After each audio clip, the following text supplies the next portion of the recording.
1820 সালের 17 মার্চ গোপালগঞ্জের টুঙ্গিপাড়ায় জন্ম নেন শেখ মুজিবুর রহমান।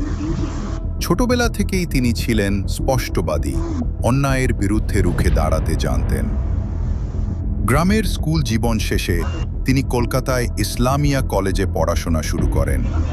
সেখানেই তার রাজনীতির প্রতি আকর্ষণ বাড়তে থাকে।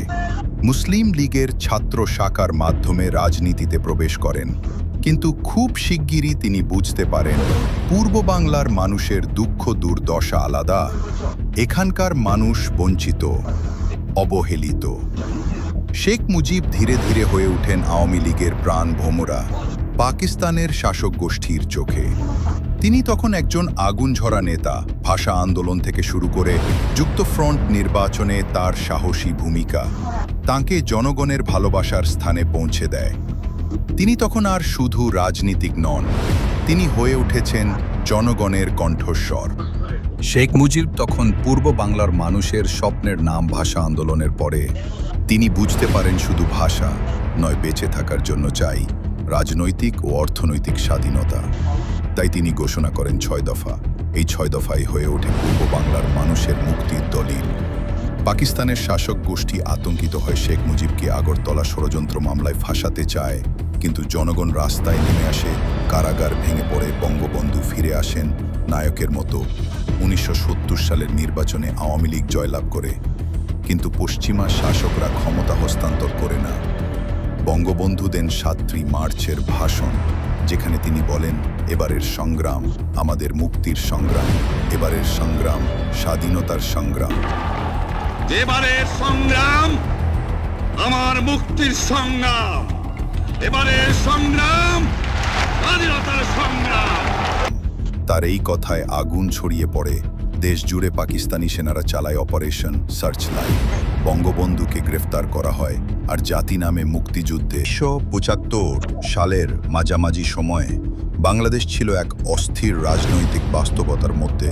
শেখ মুজিব তখন দেশের রাষ্ট্রপতি একদলীয় শাসন চালু করেছিলেন, বাকশাল গঠন করেছিলেন, দেশ পুনর্গঠনের চেষ্টা করছিলেন। তবে কিছু গোষ্ঠী এতে অসন্তুষ্ট। সেনাবাহিনীর ভেতরে তৈরি হয়েছিল ক্ষোভ, নানা ষড়যন্ত্র চলছিল দেশের ভেতরেই। 14 আগস্ট রাত পেরিয়ে 15 আগস্ট ভোর 4টা থেকে 5টার দিকে কিছু বিপদগামী সেনা সদস্য রওনা হয় ধানমন্ডি 32 নম্বর বাড়ির দিকে। ক্যাপ্টেন মাজেদ ফারুক রশিদ মুস্তাক গংয়ের পরিকল্পনা অনুযায়ী 2টি ট্যাঙ্ক ও কয়েকটি সামরিক বাহিনীর ইউনিট বাড়িটি ঘিরে ফেলে। শুরু হয় গুলিবর্ষণ।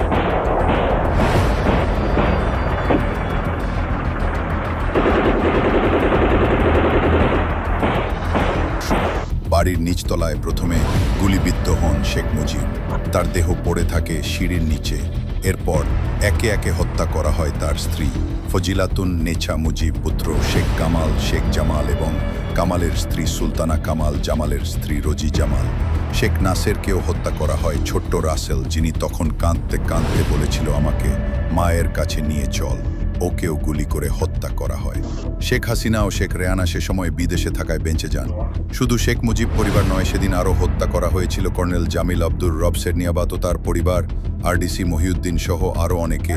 সেনা অভ্যুত্থানের মাধ্যমে মুস্তাক আহমেদ নতুন রাষ্ট্রপতি হিসেবে ক্ষমতা গ্রহণ করেন। সেই দিন বাংলাদেশ রাষ্ট্র তার পিতা ও আত্মাকে হারায়। রোজাতি স্তব্ধ হয়ে যায় সেদিনের খবর। রেডিওতে প্রচার করা হয়, শেখ মুজিব নিহত ঘোষণার পর সারা বাংলাদেশে সকাল হইতে সন্ধ্যা পর্যন্ত 24 ঘন্টার জন্য কার্ফিউ জারি করা হইয়াছে। পরবর্তী নির্দেশ পর্যন্ত এই কার্ফিউ জারি থাকিবে। বাংলাদেশ পুলিশ, বিডিআর ও সেনাবাহিনীর সিপাহী ভাই বোনেরা, আপনারা সবাই সেনাবাহিনীর সঙ্গে যোগদান ও সহযোগিতা করুন। যারা অসহযোগিতা করিবেন, দেশের বৃহত্তর স্বার্থের খাতিরে তাদের চরম দণ্ড দেওয়া হইবে। বাংলাদেশ জিন্দাবাদ। ধানমন্ডি রাস্তায় মানুষের কান্না থামছিল না। জাতি হারিয়েছিল স্বাধীনতার স্থপতিকে। বঙ্গবন্ধুর হত্যাকাণ্ড শুধু একজন মানুষকে হত্যার ঘটনা নয়, এটি দর্শ একটি স্বপ্ন, একটি জাতির আশা ভঙ্গের নির্মম পরিণতি। এরপর দীর্ঘ বছর বিচার হয়নি। হত্যাকারীরা পেয়েছিল বিদেশে আশ্রয়। পরে আওয়ামী লীগ ক্ষমতায় এলে বিচার প্রক্রিয়া শুরু হয়। ধাপে ধাপে শাস্তি কার্যকর করা হয়। শেষে পার্ট শেষ করলাম। আমাদের ভিডিও আপনাদের ভালো লাগলে আমাদের ইউটিউব চ্যানেলটা সাবস্ক্রাইব করে বেল আইকনটি বাজিয়ে পাশে থাকুন। ধন্যবাদ। Video creator Noman.